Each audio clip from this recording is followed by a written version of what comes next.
नमस्कार दर्शकों, मैं नेहा एक बार फिर से आप सभी का बहुत बहुत स्वागत करती हूँ हमारे चैनल कुणाल वास्तु केंद्र में और आशा करती हूँ आप सभी स्वस्थ और अच्छे होंगे। दर्शकों, हमारा आज का विषय, आज की यह वीडियो बहुत ही रिक्वेस्टेड वीडियो है क्योंकि हमारे पास ऐसी बहुत सी कुंडलियाँ आती हैं और मोस्टली लोगों का यह प्रश्न होता है कि क्या उनकी कुंडली में विदेश जाने का योग है, क्या ऐसा कोई योग बनता है जो उनके विदेश फॉरेन सेटलमेंट को दिखाता हो या विदेश में व्यापार को, जॉब को दिखाता हो।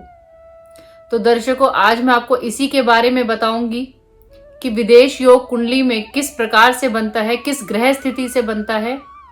और अगर कुछ कारणों से आप बहुत समय से ट्राई कर रहे हैं और आपका विदेश जाने का यह जो सपना है यह पूरा नहीं हो रहा है, या कोई ना कोई अड़चन, कोई परेशानी आ जाती है, जाते जाते आप रुक जाते हैं, या कई बार वीज़ा लगने में भी परेशानी आती है, तो आज हम इसी बारे में चर्चा करेंगे। पर दर्शकों देखिए, जैसा कि मैं हमेशा कहती हूँ, मेरे यह बताए हुए उपाय तो आपको ज़रूर हेल्प करेंगे ही करेंगे, पर उसके साथ साथ आपको अपनी कुंडली ज़रूर दिखानी चाहिए, जिससे कि आप जान सके कि जिस चीज के लिए, जिस भी काम के लिए आप इतनी कोशिश कर रहे हैं, वह योग आपकी कुंडली में बनते भी हैं या नहीं बनते। सबसे पहले मैं आपको बताना चाहूंगी दर्शकों, चंद्रमा, शनि और हमारे राहु देव भी विदेश यात्रा में बहुत बहुत महत्वपूर्ण माने गए हैं। उसके बाद देखिए, अगर दर्शकों मैं कुंडली के भावों की बात करूं तो कुंडली का सबसे जो मुख्य भाव विदेश योग के लिए माना गया है वह है 12वां भाव। जी हाँ, इसको व्यय भाव, नुकसान का भाव भी माना जाता है, पर साथ ही साथ विदेश योग का भाव होने के कारण इसे एक अच्छी दृष्टि से भी देखा जाता है। तो दर्शकों, 12वें भाव से जिस तरह से हम विदेश योग देखते हैं, उसी प्रकार से हम चतुर्थ से, दशम भाव से, नवम भाव से भी हम विदेश योग देखते हैं। देखिए, जैसे कि मान लीजिए कि चतुर्थ और द्वादश भाव के जो स्वामी हैं, अगर यह आपस में बैठ जाएं तो भी एक बहुत ही अच्छा विदेश योग बनता है, और जो जातक है वह विदेश में जाके सुखों को भी प्राप्त करता है, क्योंकि यह सुख भाव के साथ राशि परिवर्तन हो रहा है। उसी तरीके से अगर नवम भाव के साथ, मान लीजिए नवम भाव के स्वामी द्वादश भाव में बैठ जाएं, द्वादश भाव के स्वामी नवम भाव में बैठ जाएं, या नवम भाव से कोई बहुत ही शुभ ग्रह द्वादश भाव को दृष्ट कर रहा है, तो भी विदेश योग के बहुत अच्छे योग बनते हैं। और दर्शकों, बहुत बार ऐसा देखा गया है कि जो सप्तम भाव के स्वामी, जिससे कि हम वैवाहिक स्थिति भी देखते हैं, वैवाहिक जीवन भी देखते हैं, उसी भाव का स्वामी यदि द्वादश में बैठ जाए या फिर द्वादश भाव के स्वामी सप्तम में बैठे तो भी, क्योंकि देखिए इसी सप्तम भाव से ही जो बिजनेस होता है उसको भी देखते हैं, और जो कि हमारी partnership, day to day income को भी हम देखते हैं। तो ऐसा जातक अगर 12th हाउस से संबंध बनता है किसी की कुंडली में, तो वह भी बाहर जाके व्यापार करता है या बिजनेस करता है।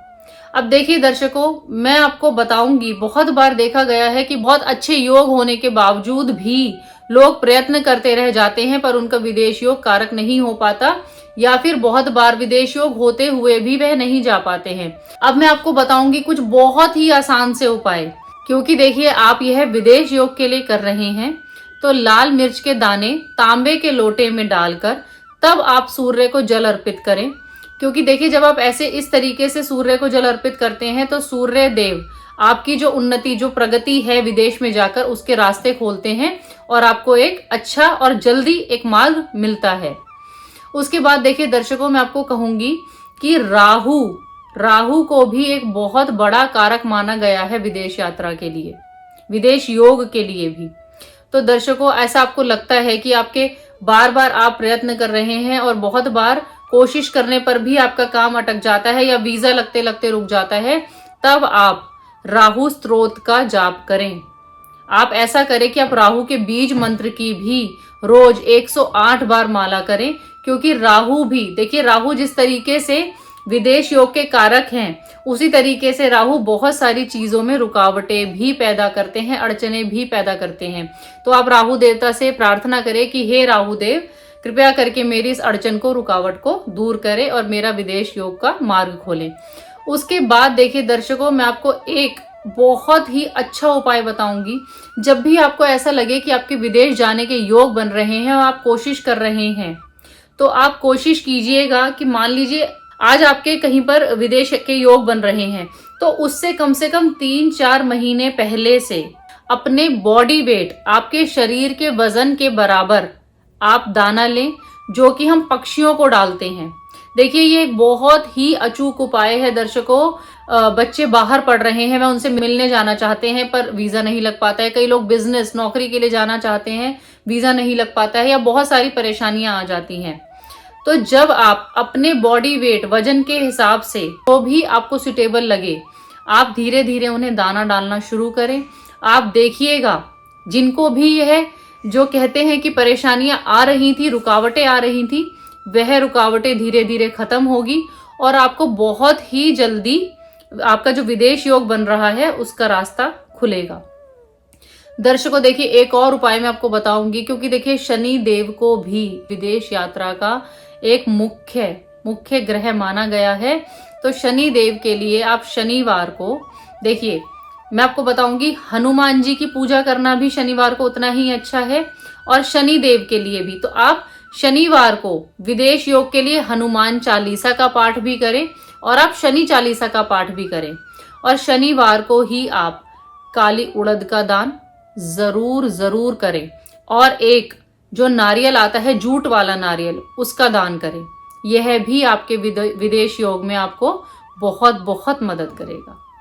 और देखिए दर्शकों, क्या होता है कि बहुत बार हम देखते हैं कि सारे उपाय करने के बावजूद भी आपको ऐसा महसूस होता है कि अरे हम इतना सब कुछ कर रहे हैं पर हमें तो कोई फल ही नहीं मिल रहा। तो उसके लिए दर्शकों जरूरत है सही दशा की। आपको सही दशा का इंतजार करना भी बहुत जरूरी है, और सही दशा पता होने के लिए आपको अपनी कुंडली दिखानी बहुत जरूरी है। तो अपनी कुंडली दिखाकर अपनी सही दशा, सही ग्रहों की स्थिति की जांच पहले कर लें। तो दर्शकों आज के लिए इतना ही। ऐसी और भी वीडियोस मैं आपके लिए लेकर आती रहूंगी। तब तक के लिए धन्यवाद।